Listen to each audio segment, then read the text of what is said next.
अस्सलाम वालेकुम दोस्तों, कैसे हैं दोस्तों। ऑपरेटिंग सिस्टम की एक नई वीडियो में आप सब लोगों को खुश आमदीद कहता हूं। दोस्तों, आज की वीडियो में हम देखेंगे कि जो हमारा ऑपरेटिंग सिस्टम है उसके अंदर इनपुट और आउटपुट किस तरीके से होती है, या इनपुट और आउटपुट डिवाइसेस का क्या रोल होता है। तो बगैर कोई टाइम ज़ाया किए आज की वीडियो स्टार्ट करते हैं, जिसके अंदर हम इनपुट आउटपुट डिवाइसेस का ना सिर्फ देखेंगे कि किस तरीके से काम करती हैं, बल्कि हम उनके ऊपर देखेंगे कि हमारा ऑपरेटिंग सिस्टम किस तरीके से काम करता है। ठीक है। तो दोस्तों, जैसा कि आप लोग एक साइट पर पिक्चर देख रहे होंगे, यहाँ एक यूज़र है जो कि एप्लीकेशन प्रोग्राम के साथ एक्सेस यानी उसके ऊपर इंटरफेस के ऊपर कोई काम करता है, या उसको एक्सेस करता है, या उसके ऊपर अपनी कोई कमांड अप्लाई करता है। ठीक है। जो कि एप्लीकेशन इस तरह करती है कि ऑपरेटिंग सिस्टम को फर्दर आगे कमांड देती है। ठीक है। और ऑपरेटिंग सिस्टम हार्डवेयर के ऊपर काम करता है। ठीक है। और ऑपरेटिंग सिस्टम यहाँ आप देख सकते हैं कि यूज़र डायरेक्टली हार्डवेयर को कमांड नहीं देगा। ठीक है। इन रेयर केसेस दे भी सकता है। ठीक है। तो उसके बाद उसके लिए काफ़ी उसे एक्सपर्ट होना चाहिए। ठीक है। वो एप्लीकेशन को देगा और एप्लीकेशन ऑपरेटिंग सिस्टम को बताएगी। बहुत सारी चीज़ें एप्लीकेशन से, बहुत सारे हार्डवेयर हमारे एप्लीकेशन प्रोग्राम से चलते हैं। शायद ऑपरेटिंग सिस्टम अकेला होना भी काफ़ी नहीं है। ठीक है।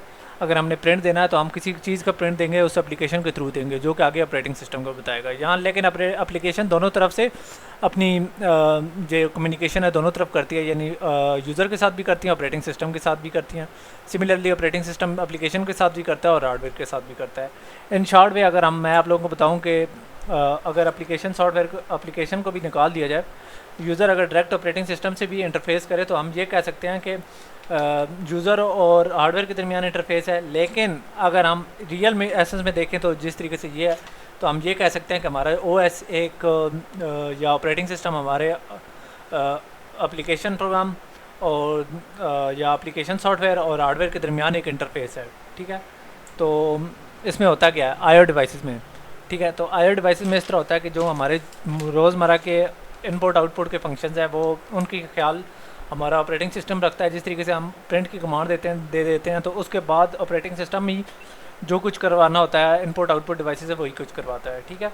और इसमें होता क्या है, इसमें होता ये है कि जब भी हम कोई आईओ की रिक्वेस्ट देते हैं, ठीक है, तो ये जो आईओ फंक्शन या इनपुट आउटपुट फंक्शन है, ठीक है, ये इस तरह करता है कि हमारी एप्लीकेशन सॉफ्टवेयर से इस तरह करता है कि यूज़र की जो कमांड होती है या यूज़र की जो रिक्वेस्ट होती है उसे लेता है और उसे लो लेवल रिक्वेस्ट में कन्वर्ट करता है। या कुछ लैंग्वेजेस लो लेवल यानी असम्बली लैंग्वेज से भी लो लेवल यानी बाइनरी में ले जाता है या असम्बली लैंग्वेज में ले जाता है। ठीक है। और असम्बली लैंग्वेज अमूमन डायरेक्टली एक्सेस करने के लिए, लेकिन ये जो प्रोग्राम होते हैं ये अमूमन जो हमारे ऑपरेटिंग सिस्टम या हमारे जो एप्लीकेशन सॉफ्टवेयर है, ये अमूमन लो लेवल लैंग्वेजेस पर यानी बाइनरी पर काम कर रहे होते हैं। तो हमारा ऑपरेटिंग सिस्टम उस रिक्वेस्ट को सॉफ्टवेयर से लेकर लो लेवल लैंग्वेज में कन्वर्ट करता है। ठीक है। जो कि हमारा हार्डवेयर अंडरस्टैंड कर सकता है। ठीक है। और इस तरीके से वो हमारी जो रिक्वेस्ट है उसको कैरी आउट करता है। ठीक है। तो अब हम बात कर लेते हैं इनपुट आउटपुट डिवाइसेस और ऑपरेटिंग सिस्टम का क्या रोल है। Operating system input output devices से कौन कौन से काम करवा सकता है।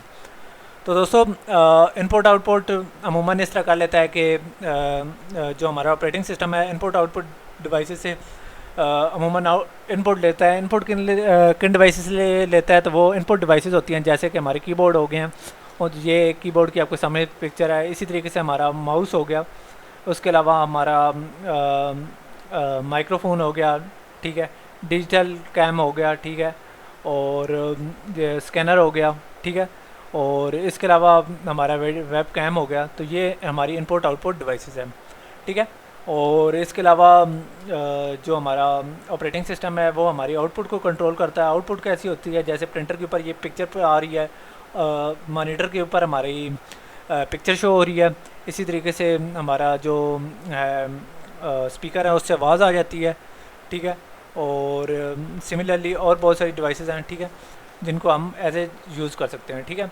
उसके अलावा जो हमारा ऑपरेटिंग सिस्टम है, जो हमारी नेटवर्क की कम्युनिकेशन है, जो चाहे वो लोकल हो या इंटरनेट की हो, उसको कंट्रोल करता है। ठीक है। ये भी इनपुट आउटपुट ऑपरेशन है। उसके अलावा जो नेटवर्क से रिलेटेड इनपुट आउटपुट डिवाइसेस हैं या इंटरनेट की डिवाइसेस हैं, उनको वो हमारा ऑपरेटिंग सिस्टम कंट्रोल करता है। जैसे कि ये एक मॉडेम होगी, ठीक है, कम्युनिकेशन डिवाइस है। इसके अलावा इसके अंदर एक बैक साइड पर आपको नेटवर्क इंटरफेस कार्ड नज़र आएगा, वो भी करता है। ठीक है। और इसके अलावा हमारा जो ऑपरेटिंग सिस्टम है वो हमारी स्टोरेज या स्टोरेज रिट्रीवल की जो टेक्निक्स हैं उनको कंट्रोल करता है। जैसे यहाँ एक फ्लॉपी डिस्क ड्राइव है, हार्ड डिस्क ड्राइव है इसके अंदर है, ठीक है। CD DVD डिवाइस है जिसके अंदर डेटा डिवाइस है। इसके अलावा हमारा USB हो गई है, कार्ड रीडर राइटर हैं, यानी इनके अंदर जो कार्ड वगैरह लगे होते हैं। तो ये हमारे जो डिवाइसेस के स्टोरेज डिवाइसेस हैं या उनके ऊपर अगर कोई डाटा रिट्रीव कर रहे हैं तो उसकी तमाम इन्फॉर्मेशन को कंट्रोल करते हैं, ठीक है।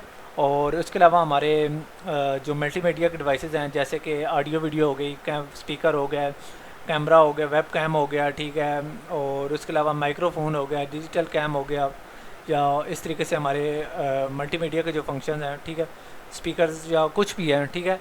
तो वो सारे हमारे जनाब होते हैं उसकी मदद से ऑपरेटिंग सिस्टम उनको मैनेज करता है, ठीक है, और उनको अनेबल करता है जिनकी मदद से हम अपने गाने और बहुत सारी चीज़ें यानी हम यूज़ कर सकते हैं, ठीक है। तो दोस्तों ये एक छोटा सा कंसेप्ट था इनपुट आउटपुट डिवाइसेस का कि operating system input output devices को किस तरीके से मैनेज करता है और हम किस तरीके से उनको यूज़ करते हैं। इंशाल्लाह नेक्स्ट वीडियो में हम इस तरह करेंगे कि थोड़ा सा कंप्यूटर ऑपरेटिंग सिस्टम की हिस्ट्री के बारे में भी थोड़ी सी बात करेंगे। तो तब तक के लिए इजाज़त दीजिए, अल्लाह हाफ़िज़।